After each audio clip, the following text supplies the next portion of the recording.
నమస్తే, welcome to Sri Satya news. నేను మీ ఆదిలక్ష్మి. వైద్య సహాయం కోసం ప్రభుత్వ వైద్యశాలకు వచ్చే ప్రతి రోగికి సక్రమమైన వైద్య సహాయం అందించాల్సిన బాధ్యత వైద్యులు సిబ్బందిపై ఉందని, విధి నిర్వహణలో నిర్లక్ష్యంగా వహిస్తే చర్యలు తప్పవని కలెక్టర్ తమీం అన్సారియా హెచ్చరించారు. మార్కాపురం ప్రభుత్వ వైద్యశాలను సబ్ కలెక్టర్ రాహుల్ మీనాతో కలిసి కలెక్టర్ ఆకస్మికంగా తనిఖీ చేశారు.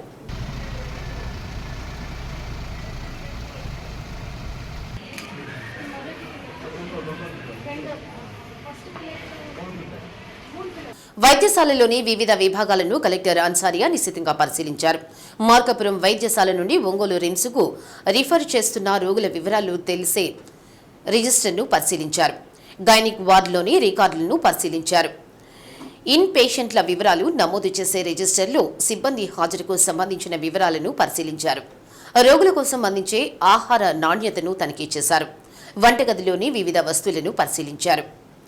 ప్రభుత్వ వైద్యశాలలో వైద్యుల హాజరు, రోగులకు అందిస్తున్న వైద్య సేవలు, ఆహార నాణ్యతను నిశితంగా పరిశీలించినట్లు కలెక్టర్ తమీం అన్సారియా తెలిపారు. వీధుల్లో ఉండే డాక్టర్ల వివరాలు తెలిసేలా బోర్డు ఏర్పాటు చేయాలని వైద్య అధికారులను ఆదేశించామన్నారు. ఇన్ పేషెంట్లకు ఇచ్చే డైట్ చార్ట్ బహిరంగంగా పెట్టాలని ఆదేశించామన్నారు. వైద్యశాల నుంచి అవసరమైతే తప్ప చిన్న చిన్న కారణాలతో ఒంగోలు రిమ్స్కు రిఫర్ చేయవద్దని ఆదేశించడం జరిగిందన్నారు. వైద్యశాలలో అన్ని సేవలు అందుబాటులోకి తీసుకురావాలని ఆదేశించామన్నారు. డ్యూటీ సమయంలో వైద్యులందరూ తప్పకుండా అందుబాటులో ఉండాలని తెలిపారు. నాణ్యమైన సేవలు అందించేలా వైద్యులు పనిచేయాలని, ఆకస్మిక తనిఖీలు నిరంతరం చేస్తుంటామన్నారు. కలెక్టర్ వెంట వైద్యాధికారులు పాల్గొన్నారు.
Government general hospital Markapur sudden inspection చేయడం జరిగింది.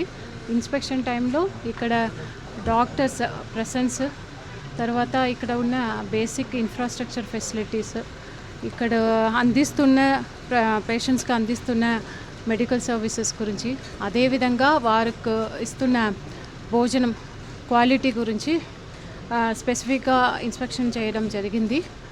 సో ఇక్కడ ఉన్న డాక్టర్స్ కంటే ఇక్కడ ఒక చార్ట్ లాగా పెట్టి దాంట్లో ఎంతమంది డాక్టర్స్ ఉన్నారు, వారి ఫోటోతో పాటు వారి పేరు, వారి ఫోన్ నంబరు పేషెంట్స్ ఐడెంటిఫికేషన్ కోసము ఇక్కడ పెట్టమని ఇన్స్ట్రక్షన్ ఇవ్వడం జరిగింది. అదేవిధంగా ఇక్కడ డాక్టర్స్ ఇక్కడ ఉన్న పేషెంట్స్, ఇన్ పేషెంట్స్ ఎవరెవరు ఉన్నారో వారందరూ కూడా ఇస్తున్న ఫుడ్ ఇక్కడ చార్ట్ అయితే పాటించడం లేదు. Diet chart, weekly diet chart అనేది ఇక్కడ పెట్టమని చెప్పడం జరిగింది. అదేవిధంగా ఇక్కడ ఇప్పుడు ఈరోజు మీకోసం ప్రోగ్రాంలో కూడా ఇంకా నేను ఇన్స్పెక్షన్కి వెళ్తున్నప్పుడు ప్రజల నుంచి విలేజెస్ నుంచి ఎక్కువ చెప్పిన ఒక కంప్లైంట్ అయితే ఈ హాస్పిటల్ నుంచి రెఫరల్స్ ఎక్కువ ఉంది అని చెప్పడం జరిగింది. సో నేను కూడా ఒక 2 వార్డ్స్ ఇది చూశాను. పీడియాట్రిక్ వార్డ్ నుంచి రెఫరల్ రిజిస్టర్స్ చూశాను స్పెసిఫిక్గా. అలాగే ప్రెగ్నెంట్ ఉమెన్స్ రెఫరల్స్ అది కూడా చూసాము. లాస్ట్ మంత్ చూసినప్పుడు ఒక 33 కేసెస్ రెఫర్ చేయడం జరిగింది రిమ్స్ హాస్పిటల్ ఒంగోలుకు. సో దాంటిని అవసరం ఉన్నప్పుడు మాత్రమే డాక్టర్స్ వారు మెడికల్ పరంగా ఎమర్జెన్సీ కేసెస్ మనం ఇక్కడ అస్సలు అటెండ్ చేయలేము, అటువంటి కేసెస్ని మాత్రమే రిమ్స్ హాస్పిటల్ ఒంగోలుకు రెఫర్ చేయాలి. మిగతా కేసెస్కి ఇక్కడ అన్ని జీజీహెచ్ కాబట్టి ఫెసిలిటీస్ ఉన్నాయి, ఉన్నదానికి ఇక్కడే చేయాలి అని ఇన్స్ట్రక్షన్స్ ఇవ్వడం కూడా జరిగింది సూపరింటెండెంట్ గారికి. ఇక్కడ నుంచి రిమ్స్ హాస్పిటల్కి అక్కడ ఒంగోలు రావాలంటే కనీసం 3 hours పడుతుంది. సో ఇక్కడ అందుకే ఇక్కడ ఉన్న హాస్పిటల్లో ఇక్కడ ప్రొవైడ్ చేసిన సర్వీస్ అనేది చాలా ఇంపార్టెంట్. సో స్పెసిఫిక్గా ఇన్స్ట్రక్షన్స్ ఇవ్వడం జరిగింది. డాక్టర్స్ అయితే తప్పకుండా ఉండాలి, వారికి ఇచ్చిన టైంలో డ్యూటీ అవర్స్లో ఇక్కడ ఉండాలి. అందుకే ఇక్కడ ఉన్న స్టాఫ్స్కి ఒక జాబ్ చార్ట్ పెట్టమని చెప్తున్నాము. వీళ్ళు ఎన్షూర్ దట్ ఆ చార్ట్ ఉంటుంది. సో ఏ డాక్టర్స్ ఏ టైంలో ఉండాలి, ఎవరది డాక్టర్ ఫోటోతో పాటు ఇక్కడ ఉంటుంది. సో ఎక్కడికైనా ఇక్కడ డాక్టర్ ఆబ్సెంట్ అయితే we will put 1 complaint number also, you can complaint directly that we will ensure. So ఇక్కడైతే డాక్టర్స్ తప్పకుండా ఉండాలి. వచ్చిన పేషెంట్స్ ఎవరైతే వారికి సరైన మెడికల్ సర్వీసెస్ అనేది ఇవ్వాలి, దట్ వీ విల్ ఎన్షూర్. ఇది ఫస్ట్ టైం ఇప్పుడు మెసేజ్ చేస్తాము, కంటిన్యూస్గా మనం ఫాలో అప్ చేసుకుంటాము. ఇక్కడ మన సబ్ కలెక్టర్ గారు కూడా ఉన్నారు, ఇక్కడ ఉన్న మెడికల్ ఆఫీసర్స్ కూడా ఇక్కడ సడన్గా ఇన్స్పెక్షన్స్ ఇప్పుడైతే డే టైంలో వచ్చాము, ఇంకా నైట్లో కూడా స్పెసిఫిక్గా నైట్లో ఇన్ జనరల్ ఎక్కడ చూసినా కూడా నైట్లో డాక్టర్స్ ఉండరు అనేది ఒక కంప్లైంట్స్ ఉంటుంది. సో నైట్లో కూడా మనము ఇక్కడ సడన్ ఇన్స్పెక్షన్ చేయడానికి మనము ప్లాన్ చేసుకుంటాము. అన్ని చర్యలు వీ విల్ టేకప్. అంటే ఇక్కడ డాక్టర్స్ ఉండి పేషెంట్స్కు ఎటువంటి ప్రాబ్లమ్స్ ఇవ్వకుండా సర్వీస్ అనేది ఇవ్వాలి, అది ఒక్కటి మాత్రమే, అది క్వాలిటీ సర్వీసెస్. ఎటువంటి వివాదాలకు తావు లేకుండా కూటమి పార్టీల నాయకులందరూ ఐకమత్యంగా కలిసి పనిచేయాలని ఒంగోలు ఎంపీ మాగుంట శ్రీనివాసులరెడ్డి సూచించారు. తాళ్లూరు మండలం తూర్పు గంగవరానికి చెందిన పలువురు తెదేపా నాయకులు ఒంగోలులోని ఎంపీ కార్యాలయంలో ఎంపీని కలిశారు. ఈ సందర్భంగా ఎంపీ మాగుంటను గజమాలతో ఘనంగా సత్కరించి అభినందించారు. అనంతరం గ్రామంలో సమస్యల గురించి నాయకులందరితో కలిసి చర్చించారు. గ్రామాభివృద్ధికి తన వంతు సహాయ సహకారాలు అందజేస్తానని ఎంపీ మాగుంట చెప్పారు. పంతాలు పట్టింపులకు పోకుండా అవగాహనతో పనిచేయాలని ఎంపీ సూచించారు. మండల తెదేపా ప్రధాన నాయకుడు ఐ రమణారెడ్డి కూడా ఎంపీని కలిశారు. తూర్పు గంగవరం తెదేపా అధ్యక్షుడు రామలక్ష్మయ్య, పలువురు నాయకులు, కార్యకర్తలు, అభిమానులు పాల్గొన్నారు. ఎంపీ మాగుంట శ్రీనివాసులరెడ్డిని దర్శి టీడీపీ నాయకులు మర్యాదపూర్వకంగా కలిశారు. నగర పంచాయతీ కౌన్సిలర్ వీసీ రెడ్డి, నియోజకవర్గ తెలుగు యువత అధికార ప్రతినిధి గుర్రం బాలకృష్ణ తదితరులు పుష్పగుచ్చం అందజేసి అభినందనలు తెలిపారు.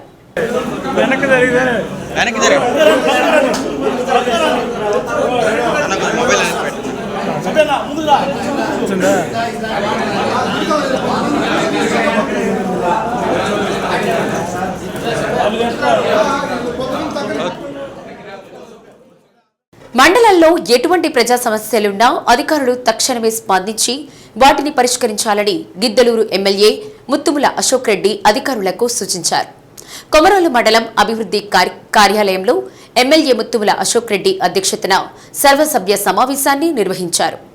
సమావేశంలో మండలంలోని పలు సమస్యలపై ఎమ్మెల్యే ముత్తుముల అశోక్ రెడ్డి సంబంధిత అధికారులతో చర్చించారు. ప్రజా సమస్యలు పరిష్కరించడంలో ఏవైనా సమస్యలు తలెత్తితే తక్షణమే అధికారులు తన దృష్టికి తీసుకురావాలన్నారు. మండలాన్ని అభివృద్ధి చేసేందుకు అధికారులు సహాయ సహకారాలు అందించాలన్నారు. కార్యక్రమంలో ఎంపీపీ కామూరి అమూల్యతో పాటు వివిధ శాఖల అధికారులు, ప్రజాప్రతినిధులు పాల్గొన్నారు.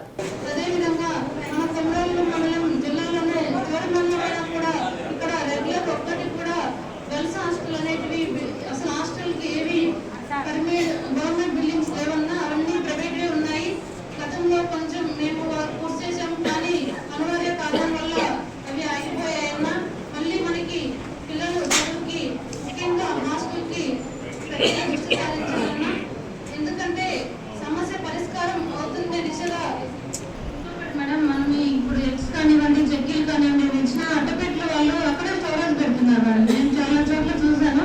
దానివల్ల తేళ్ళు, ఇప్పుడు చిన్న చిన్న పిల్లలు ఉంటారు, వాళ్ళకి అవి ఏమొస్తున్నాయో తెలియదు. అలాంటి సంచులు కానివ్వండి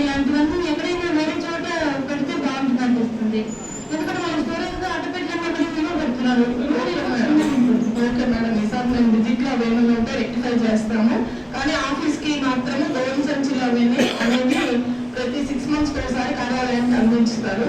ఈ అట్టపెట్టలు అయితే ఆ కార్యాలయానికి అందించాల్సిన అవసరం లేదు, మనం తీసేయచ్చు. సార్ చెన్నై నుండి ఇన్పేషెంట్స్ ఎట్లా నాకు 30 మంది వస్తున్నారు సార్. ఈ కాలంలో డయేరియా ద్వారా అంటే డయేరియా అంటే రెగ్యులర్గా కాలం మార్పిడి కదా సార్. డ్యూ సమ్ ప్రైవేట్లో ఎక్కువగా మనకి కొర్రలు, పొద్దలు, కంది, నూళ్ళు అనేవి సాగు చేయడం జరిగింది. ఈ పంటలన్నింటినీ కూడా ఈ పంట నమోదు చేయడం జరుగుతుంది. మరొక వారం 10 రోజుల్లో ఎంపీడీఓ గారితో కూడా నేను మాట్లాడాను, నేను డిపిఓ గారితో కూడా నేను మాట్లాడాను. 10 లక్షల రూపాయలు వారికి వెంటనే శాంక్షన్ చేశాను, అకౌంట్లో కూడా వేశారని చెప్పారు. ఇంకా 12 లక్షల రూపాయలు వాళ్ళకి ఇస్తే వారికి సంబంధించిన సమస్యలు పరిష్కారం అవుతాయంటే ఆ డబ్బులు కూడా 4 రోజుల్లో వేస్తారని చెప్పారు. వారి జీతాలకు సంబంధించిన సమస్యని వెంటనే పరిష్కారం అయ్యేలాగా మనం చర్య తీసుకుని ఇమ్మీడియట్ గా చెత్త సమస్య అనేటువంటిది రాకుండా, గ్రామాలలో పారిశుద్ధ్య లోపం అనేది లేకుండా చర్యలు తీసుకోవాల్సిందిగా నేను ఎంపీడీఓ గారిని కూడా ఈ సందర్భంగా నేను కోరుతా ఉన్నాను. గతంలో శాసనసభ్యుడిగా ఉన్నప్పుడు కూడా కొమరోలు మండల సర్వత్ర ముఖాభివృద్ధికి అన్ని విధాలుగా నేను ఆ రోజు కృషి చేశాను. నేను ఒకవైపు చెరువుల అభివృద్ధి కాదు, ఈ ప్రాంతంలో మౌలిక వసతుల కల్పనలో ఒక స్టేడియం కానివ్వండి, షాదుఖానా కానివ్వండి, కాఫీ భవనాలు కానివ్వండి, టీసీ భవనాలు కానివ్వండి, లేకపోతే మన యొక్క మండలంలో ఏ కార్యక్రమమైనా కూడా నియోజకవర్గంలో మండలాన్ని భిన్నంగా ముందుకు తీసుకెళ్ళిపోవాలని ఈ సందర్భంగా నేను తెలియజేస్తా ఉన్నాను. నేను ఇంకొక విషయం ఏంటంటే ఈ మండల సర్వసభ్య సమావేశంలో చాలా విషయాలు మనం చర్చ చేసుకోవాలి. నెక్స్ట్ మీటింగ్ కూడా నేను తప్పకుండా అటెండ్ అవుతాను. నేను అధికారులను నేను కోరుతున్నటువంటిది ఏంటంటే సమాచారాన్ని మీరు ఏదైతే ఇక్కడ మాట్లాడినటువంటి సమాచారాన్ని మినిట్స్లో మీరు ఎంటర్ చేసుకొని ఉంటారు, పరిష్కరించబడినటువంటి కానివ్వండి, వాటిని ఏం యాక్షన్ తీసుకున్నారనేటువంటిది కూడా సభ్యులందరికీ ముందుగా ఎంపీ గారికి అలాగే మిగతా గౌరవ సభ్యులందరికీ కూడా నేను అందజేయవలసిందిగా అధికారులను సందర్భంగా నేను కోరడం జరుగుతుంది. ఆర్టీసీ డ్రైవర్లు సిబ్బంది సకాలంలో కేఎంపీఎల్, ఆయిల్, ఈపీకే 100% సాధించిన సందర్భంగా ఆర్టీసీ బస్టాండ్లోని గ్యారేజీ పాయింట్ వద్ద ఆదర్శ ఉద్యోగుల అభినందన సభ కార్యక్రమం నిర్వహించారు. కార్యక్రమానికి ముఖ్య అతిథిగా డిపో మేనేజర్ ధర్మవరపు శ్రీనివాసులు పాల్గొన్నారు. జూన్ నెలలో ఆర్టీసీకి సకాలంలో కేఎంపీఎల్, ఆయిల్, ఈపీకే 100% సాధించి లాభాలు తీసుకువచ్చిన 8 మంది ఆర్టీసీ సిబ్బందికి ప్రశంసాపత్రాలతో కూడిన అవార్డులను అందజేశారు.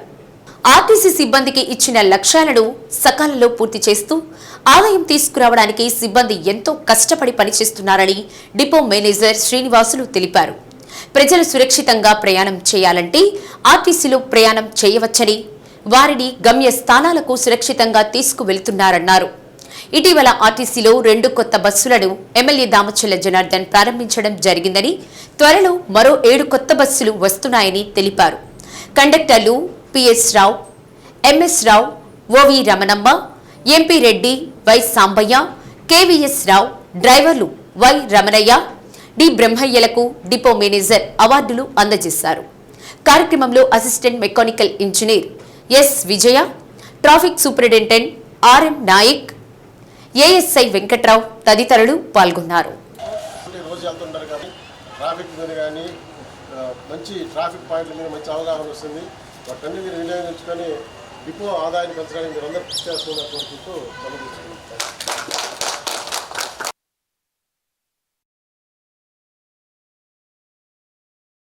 ఈరోజు జూన్ మాసమునందు మంచి ప్రతిభ కనపరిచి వాళ్ళ సర్వీసుల్లో ఎక్కువ ఆదాయం తీసుకొచ్చిన వాళ్ళకి, అట్లానే డీజిల్ ఎక్కువ ఆదా చేసిన వాళ్ళ డ్రైవర్లను కూడా ఈరోజు సత్కరించడం జరిగింది. ఇందులో ప్రతి వాళ్ళు కూడా మా వాళ్ళు కష్టపడి డిపో అభివృద్ధికి ఎంతో సహకరిస్తున్నారు. మామూలుగా ప్రతి సంవత్సరం కూడా డిజిటల్ చార్ట్స్ వేస్తారు. అంటే కంప్యూటర్ సిస్టమ్ ద్వారా డ్యూటీలు అలాట్ అయిపోతాయి వాళ్ళకి, వాళ్ళు కోరుకున్న దానికి సంవత్సరం మొత్తం కూడా వాళ్ళు ఏదైతే డ్యూటీలు ఎన్నుకున్నారో ఆ డ్యూటీలే వాళ్ళకి పడుతూ, అంటే మాన్యువల్గా వేసేది లేకుండా ఆటోమేటిక్ కంప్యూటర్కి ఇచ్చే సిస్టమ్ని కూడా ఇంప్లిమెంట్ చేసింది ఆర్టీసీలో. దాన్ని నిన్న నుంచి మళ్ళీ కొత్త చార్ట్లు వేయడం జరిగింది. ఈ కొత్త చార్ట్లు వేయడం వల్ల వాళ్ళకి ఆ రోడ్డు మీద అవగాహన, ట్రాఫిక్ పాయింట్ల మీద కూడా మంచి అవగాహన ఉండి డిపో ఆదాయాన్ని పెంచడానికి మంచి సహకారం ఉంటుంది. ఆ కృషిని వాళ్ళు చేసి డిపో ఆదాయాన్ని మరింత అభివృద్ధి చేస్తారని కోరుకుంటాను. అట్లానే ప్రేక్షకులకి సత్య టీవీ ప్రేక్షకులందరికీ నేను తెలియజేసేది అంటే ఆర్టీసీలో మంచి మంచి కొత్త వెహికల్స్ వస్తున్నాయి. నిన్న కూడా మన ఎమ్మెల్యే గారు స్టార్ట్ చేసిన 2 బండ్లు, ఇంకా ఈ నెలలో కూడా ఇంకొక 7-8 బండ్ల దాకా వచ్చే అవకాశం ఉన్నది. కొత్త బస్సు సర్వీసులు వస్తాయి, సర్వీసులు కూడా పెంచుతూ ఉన్నారు. వీటిని వినియోగించుకొని ఆర్టీసీని పురోభివృద్ధికి అందరూ సహకరించగా కోరుచున్నాను. గృహ యజమానులకు తక్కువ ఖరీదుకు ఇసుకను అందించాలనే ఉద్దేశంతో ముఖ్యమంత్రి చంద్రబాబు నాయుడు నూతన ఇసుక విధానం అమల్లోకి తీసుకువచ్చారని, ఈ అవకాశాన్ని సద్వినియోగం చేసుకోవాలని ఒంగోలు శాసనసభ్యులు దామచల్ల జనార్దన్ రావు, పార్లమెంట్ సభ్యులు మాగుంట శ్రీనివాసరెడ్డిలు అన్నారు. నగరంలోని వ్యవసాయ మార్కెట్ యార్డ్లో భూగర్భ గనుల శాఖ ఆధ్వర్యంలో ఏర్పాటు చేసిన నూతన ఇసుక పంపిణీ కార్యక్రమంలో పాల్గొన్నారు.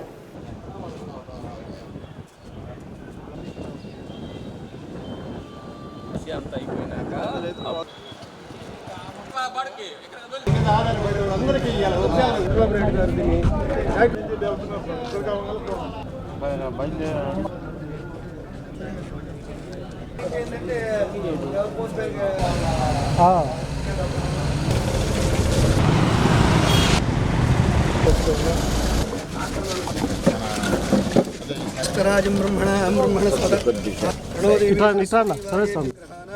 అత్యంత అతిశయానుకూలి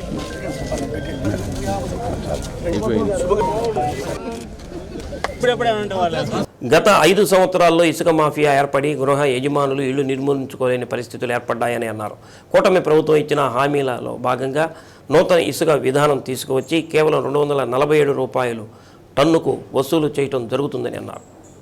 ట్రాక్టర్ల యజమానులు ఎవరైనా అధిక రుసుం వసూలు చేస్తే కఠిన చర్యలు తీసుకుంటామని, ట్రాక్టర్ నగర పరిధిలో ఒక కామన్గా ధరలు నిర్ణయించే అవకాశం ఉందని అన్నారు. ప్రజల కోసం చేసే ఈ పాలసీలో ఉదయం 6 గంటల నుంచి సాయంత్రం 6 గంటల వరకు ఇసుక సరఫరా చేయడం జరుగుతుందని అన్నారు. ప్రజలు ఈ అవకాశాన్ని సద్వినియోగం చేసుకోవాలని అన్నారు. కార్యక్రమంలో భూగర్భ గనుల శాఖ అధికారులు విష్ణువర్ధన్, వీరేష్, టీడీపీ నాయకులు కామేపల్లి శ్రీనివాసరావు, కొటారు నాగేశ్వరరావు, బండారు మదన్, అయినాబత్తిన ఘనశ్యాం, తాత ప్రసాద్, రాజు, వెంకట్రావు అధికారులు పాల్గొన్నారు.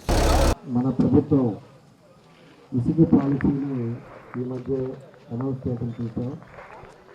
ఇసుక పాలసీ కాదు కదా, ఏదైతే ఇదివరకు 14-19లో పేదల కోసం ఇసుక మాఫియా ఎక్కువ జరుగుతుందని చెప్పే ఉద్దేశాలతో ఆ రోజు కూడా ఉచిత ఇసుకని ఆ రోజు మన ప్రీతం నాయకుడు చంద్రబాబు నాయుడు ప్రవేశపెట్టారు. తర్వాత ఈ 5 సంవత్సరాల్లో ఇసుకతో పెద్ద మాఫియా మాదిరి కొన్ని కోట్లు అంటే రాజకీయ ప్రతినిధులు అవ్వచ్చు, ఎవరైనా చాలా మాఫియా లాగా ఎంతో దాని మీద అవినీతి ఆరోపణలు కూడా జరిగాయి. దాని తర్వాత పేదలకు ఇచ్చే వాళ్ళకి కట్టుబడి ఇళ్ళకి కానీ కన్స్ట్రక్షన్ ఏదైనా అపార్ట్మెంట్లు కానీ ఏదైనా కూడా యాక్టివిటీస్ ఉండేటప్పుడు అవి బ్లాక్లో అనేసి దాన్ని కూడా ఇబ్బందులు పడి దాన్ని కూడా ఎంతోమంది కూడా బాధపడే పరిస్థితులు కూడా మనం చూసాం. తర్వాత మళ్ళీ ఇప్పుడు ప్రభుత్వం వచ్చిన తర్వాత చంద్రబాబు నాయుడు గారు ఏదైతే మనకి ఇదివరకు పాలసీ ఉందో ఉచితంగా అందరికీ ఇసుక ఇవ్వాలని చెప్పేసి ఒక నిర్ణయం తీసుకున్నారు. దానికి ఈరోజు మన ఒంగోలులో రీచ్ లేకపోయినా కూడా మనకి 2 ప్లేసెస్ ఈరోజు పెట్టారు, స్టాక్ పాయింట్స్ పెట్టారు. ఒకటి ఇక్కడ మార్కెట్ యార్డ్లో ఒకటి పెట్టారు, అదేవిధంగా ఇంకోటి వచ్చేసి మినీ స్టేడియంలో 2 పాయింట్లు. ఈ 2 కూడా ఒంగోలులో ఎవరికైనా ఇసుక కావాలంటే ఇక్కడ తీసుకెళ్లే విధంగా ఈ 2 పాయింట్లు కూడా అలాట్ చేయడం కూడా జరిగింది. కాబట్టి ఈరోజు మన మార్కెట్ యార్డ్లో ఉండే 18 మెట్రిక్ టన్స్ ఆల్రెడీ స్టాక్ ఉంది. దాన్ని ఈరోజు మన ఎంపీ గారు అందరూ కూడా మన ముఖ్య నాయకులందరూ కూడా వచ్చి దీన్ని లాంచ్ చేసాం. ఇవాళ నుంచి ప్రజలకి అంకితం చేసాం. ప్రజలు ఉచితంగా ఇసుకని తీసుకొచ్చే విధంగా దీన్ని ఏర్పాటు చేయడం జరిగిందని చెప్పి నేను తెలియజేస్తున్నాను. నిపుణులు అందరితో కూడా అధికారులతో కూడా చర్చించిన మీదట ఉచిత ఇసుక పంపిణీ కార్యక్రమాన్ని ఎంత త్వరితగతిన ఉంటే అంత త్వరితగతిన ప్రారంభించాలనే ఉద్దేశంతోనే ఈరోజు జూలై 8వ తారీఖున దాన్ని ప్రారంభించడం. ముఖ్యంగా మన ముఖ్యమంత్రి చంద్రబాబు నాయుడు గారికి మనం అందరం కూడా ధన్యవాదాలు చెప్పాల్సిన అవసరం ఉన్నది. ఇసుక అంటేనే ఈ 5 సంవత్సరాల కాలంలో ఎన్ని కష్టాలు పడ్డారనేది ప్రతి ఒక్కరికి కూడా తెలుసు. కన్స్ట్రక్షన్ యాక్టివిటీ కూడా అన్ని ప్రాంతాల్లో తగ్గిపోయింది. 5,000-6,000 రూపాయలు పెట్టి ఒక ట్రక్కు కొనేది అప్పుడు అదైతే కన్స్ట్రక్షన్ కాస్ట్ పెరిగిపోతుంది అనే ఉద్దేశంతో కొన్ని కట్టడాలు కూడా ఆగిపోయడం కూడా జరిగింది.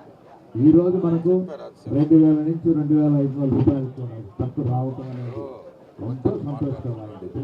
అందులో కూడా గౌరవ ముఖ్యమంత్రి గారు అయితే ఆలోచించి 88 రూపాయలు ఒక టన్నుకి ఒక నిర్ణయం చేయటం అనేది, అంటే 88 రూపాయలు కూడా ఆ స్థానిక సంస్థలు కూడా పొందాలి. ఆ ముందైతే స్థానిక సంస్థల్లో ఉన్న ఫండ్స్ అన్ని కూడా డైవర్ట్ అయ్యాయి. ఇది లేకుండా ఆ స్థానిక సంస్థల్లో అభివృద్ధి కొరకే ఈ ఇసుకలో కూడా వచ్చే సేంద్రేజ్ కూడా తీసుకోవాలనేది నిర్ణయం చేయడం అనేది చాలా మంచి నిర్ణయం. అది అందరూ కూడా ఎంతో హర్షిస్తున్నారు. ప్రజలందరూ కూడా కన్స్ట్రక్షన్ చేయాలని, ఇల్లు కట్టుకోవాలనుకున్న అందరూ కూడా ముందుకు వస్తున్నారు. ఇప్పుడు కూడా ఇటువంటి మంచి కార్యక్రమాన్ని మన గౌరవ ముఖ్యమంత్రులు చంద్రబాబు నాయుడు గారు ఆలోచించి ఈరోజు సోదరులు మన స్థానిక శాసనసభ్యులు జనార్దనరావు గారు, మేము కూడా ఈ ఇసుక సెంటర్స్ అనేది ఏఎంసీలో ఒకటి, మినీ స్టేడియంలో ఒకటి, ఇక్కడ దాదాపు 18,000 టన్నుల ఇసుక అనేది కూడా లభ్యమైంది. ఇంకా ఎంతమంది ఆర్డర్లు పెడుతుంటే అంతవరకు కూడా అధికారులు కూడా తీసుకొచ్చి ఇక్కడ స్టార్ట్ చేసేదానికి ప్లానింగ్ కూడా చేస్తున్నారు. కాబట్టి పూర్తిగా ప్రజలందరూ కూడా సహకరించాల్సిన అవసరం ఉన్నది. బ్లాక్లో కూడా కొనాల్సిన అవసరం లేదు. ఒంగోలు పట్టణానికి రీచ్ లేకపోయినా కూడా ఇక్కడ ఎక్కువగా కూడా అలాట్మెంట్ కూడా వస్తుందనేది అధికారులు చెప్తున్నారు. కాబట్టి ఈ మంచి అవకాశాన్ని కూడా గౌరవ ముఖ్యమంత్రి చంద్రబాబు నాయుడు గారు ఇచ్చిన అవకాశాన్ని ప్రతి ఒక్కరు కూడా వాడుకోవాల్సిందిగా కోరుతున్నాను. సిపిఐ సీనియర్ నాయకులు కుర్రా చౌడారెడ్డి 27వ వర్ధంతి కార్యక్రమం సింగరాయకొండ మండలం పాకాల గ్రామంలో జి బాలకోటయ్య అధ్యక్షతన జరిగింది. చౌడారెడ్డి చిత్రపటానికి సీనియర్ నాయకులు గొల్లపోతు స్వాములు, మాక అంకయ్య పూలమాలలు వేసి నివాళులర్పించారు. చౌడారెడ్డి కందుకూరు, కొండేపి నియోజకవర్గాలలో భారత కమ్యూనిస్టు పార్టీని గ్రామ గ్రామాన విస్తరించడంలో ఎంతో కృషి చేశారని సిపిఐ జిల్లా కార్యవర్గ సభ్యులు కె వీరారెడ్డి అన్నారు. మంత్రిగా, శాసనసభ్యులుగా ఉన్న చెంచు రామానాయుడు, రోసెప్ప నాయుడు, మరికొందరు భూస్వాములు ఆక్రమించిన బంజరు భూములు, ఏటి పోరంబొక్కు భూములు పేదలకు దక్కే వరకు పోరాడి సాధించిన ధీరుడని కొనియాడారు. అనేక గ్రామాల్లో ఇళ్ల స్థలాలు, భూముల కోసం సాగిన పోరాటాలకు నాయకత్వం వహించారన్నారు. 27 సంవత్సరాల నుండి నిరంతరంగా చౌడారెడ్డి వర్ధంతి కార్యక్రమాలు ప్రజలు జరుపుకుంటున్నారంటే వారి పోరాట స్ఫూర్తి నేటి తరానికి ఆదర్శం కావాలన్నారు. కార్యక్రమంలో సిపిఐ కొండేపి మండల కార్యదర్శి ఆర్ లక్ష్మి, సుబ్బారావు, కృపారావు, రమేష్, వెంకటేశ్వర్లు, భూలక్ష్మి, సుశీల, వెంకట సుబ్బమ్మ తదితరులు పాల్గొన్నారు. మన గ్రామానికి సంబంధించి దాదాపుగా అటు మాలపల్లి కానీ, మాదేపల్లి కానీ, పల్లిపాలెంలో కానీ భూమి లేనటువంటి పేదలకి ఉప్పు కొట్టారు భూములు పంచిన చరిత్ర ఆ రోజున శాసనసభ్యులుగా ఉన్నటువంటి కామ్రేడ్ దివి శంకరయ్య గారి ఆధ్వర్యంలో, చౌడారెడ్డి గారి ఆధ్వర్యంలో ఇక్కడ ఉప్పు కొట్టారు భూములన్నీ కూడా పేదలకు పంచడం జరిగింది. అదే కాకుండా ఈ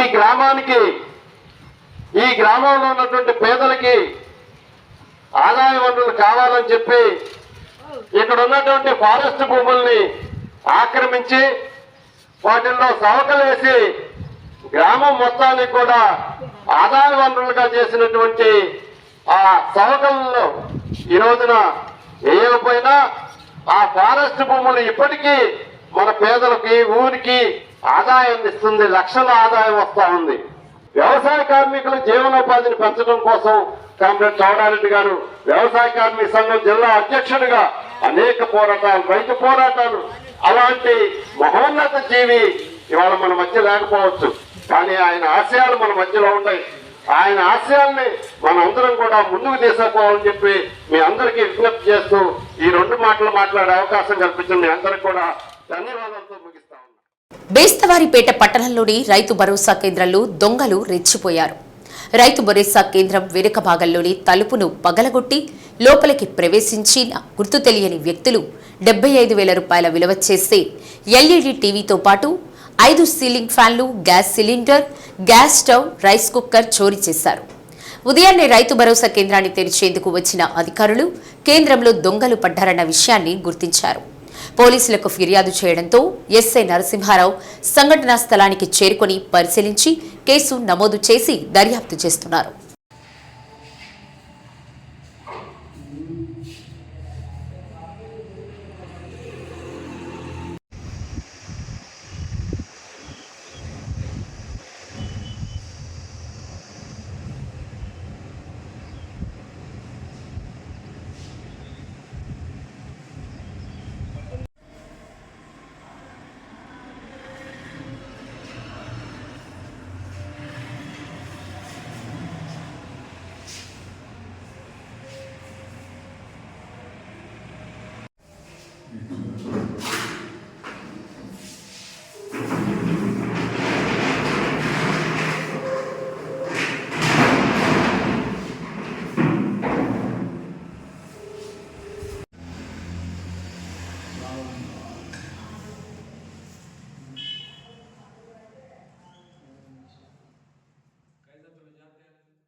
ఒంగోలు రీజియన్ పరిధిలో పొగాకు ధర గరిష్టంగా కేజీ 365 రూపాయలు పలికిందని ఆర్ఎం లక్ష్మణరావు తెలిపారు.